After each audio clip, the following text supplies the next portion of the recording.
Le feu vert des Européens au plan d'investissement Juncker. Les dirigeants des 28 réunis hier en sommet à Bruxelles ont approuvé le lancement des 315 milliards d'euros d'investissement entre 2015 et 2017, proposés par le nouveau président de la Commission.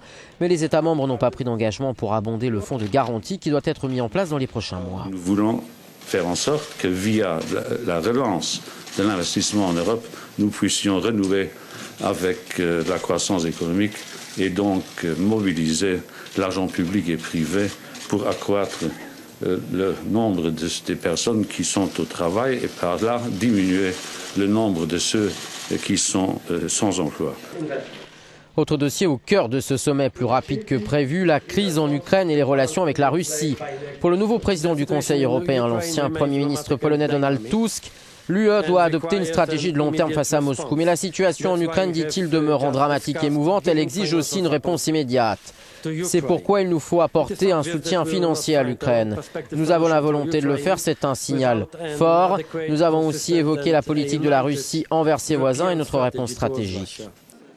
Aucune décision n'a été prise, ni allègement ni renforcement sur les sanctions en cours, alors que le rouble s'est effondré ces derniers jours à Moscou. Alors que le plan d'investissement était présenté comme la priorité de la commission Juncker, le scandale LuxLeaks a mis l'évasion fiscale au centre des discussions, notamment sur les moyens d'obtenir plus de ressources pour les finances publiques.